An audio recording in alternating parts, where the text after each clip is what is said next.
Hey guys, this is MikMe. I'm recording this on the MikMe that you see down here, and I've had it about a month right now. I have my finger earlier today on the RMA button because I wasn't quite sure if I was going to keep the MikMe.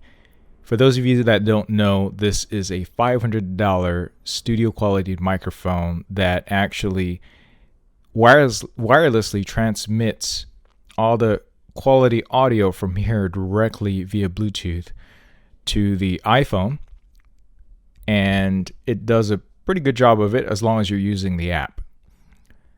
The quality, first of all, is absolutely outstanding on this. You really have to put on the headphones in order to really appreciate just how good a quality of sound that this is capable of recording.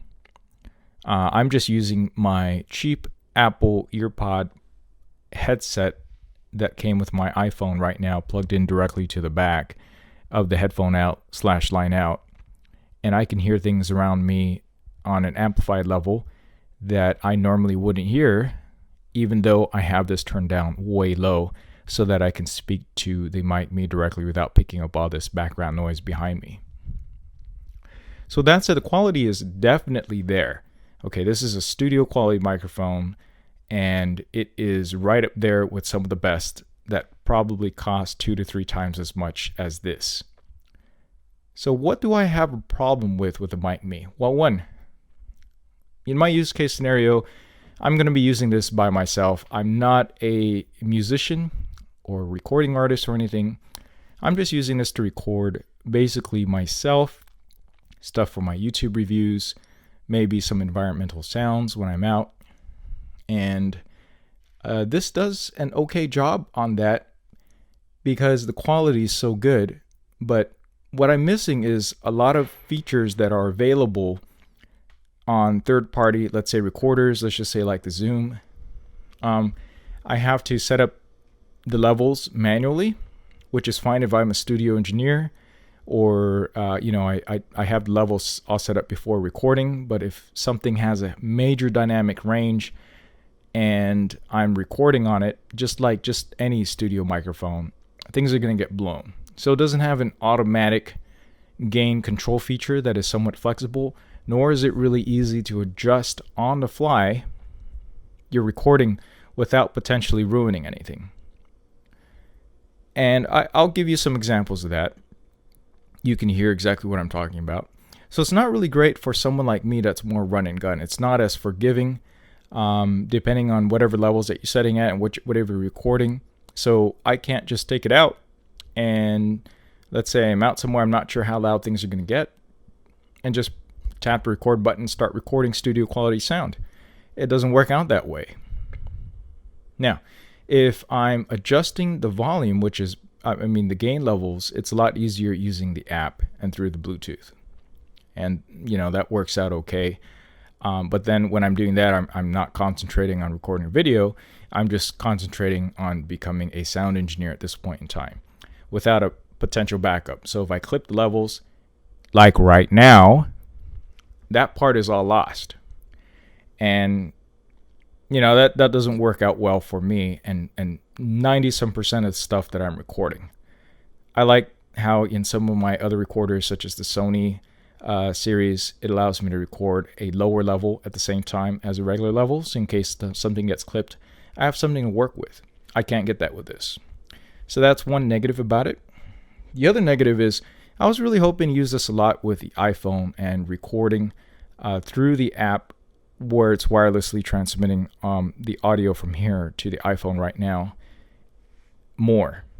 And the reason why I'm not using that more is because I have to use the MikMe app in order to do this, to wirelessly transfer, synchronize, and use their lost and found technology to make sure that everything stays in sync no matter what. And that's only supported through the MikMe app. I can't use anything else. I can't use Filmic Pro. I can't use the DJI Osmo to go ahead and the DJI Osmo app to go ahead and synchronize that stuff, which is okay if I'm using a third-party gimbal that doesn't even really connect to it. So, or I don't use any of those advanced features. But if I'm using Filmic Pro, for instance, I'm not going to be able to transmit this audio recording directly and synchronized with the video right off the bat really quickly. So if I'm running gun styling, I want to record high quality audio, and I'm just talking to the microphone, I'm just stuck using the app, which is not that great because I cannot adjust the video levels, the brightness up and down dynamically on the app, at least in this version. So I simply can't do that. And there's also the problem with the battery life. It says 3.5 hours, but it takes about 4 hours or more to charge. It charges really, really slowly. And just turning it on for a couple of minutes, I see, the level. I'm getting battery anxiety all the time when I see and use this. It's not something where I can charge it and use it for a week or so when I'm out and about. It's definitely something that I'm going to have to anticipate a lot if I'm going to be doing a somewhat long recording. It charges really, really slowly. Super slow, and the battery life doesn't last all that long. But you can charge it and record at the same time. So, it's a bit more of a con. It makes this nice, simple solution a little bit more kludgy because now I got to make sure I bring around I have a good, clean USB power source and that it's plugged in while I'm charging. That kind of defeats part of the whole wireless portion of it. Another thing is that, the way it is right now, the sound quality is fantastic. But if I'm going to hold on to it, I'm going to want those other features. And what's great about this is that this firmware can be updated. So they've already had a number of firmware updates since the release. The software on the iPhone can be updated to be improved. However, that all of this is a big question mark at this point in time. There's no announcements about these improvements. While customer service on MikMe.site, the chat, they're really great about the responses and answering your questions. There's not a whole lot of information out there. And as far as I know, I'm one of the only few people that have actually posted a real user review on the MikMe. So there's not a whole huge community of people out there using this in the different areas and cases that I plan on using it.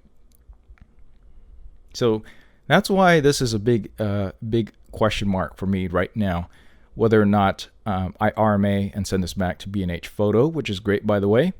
They give you 30 days to try out, any of their gear as long as you return it in as original condition. You don't miss accessories and everything. But I got to pay for return shipping. I guess that's a relatively small price to pay in order to try out new camera and video and electronic equipment gear. So for those reasons, I'm probably just going to flip a coin on whether or not I go ahead and return this.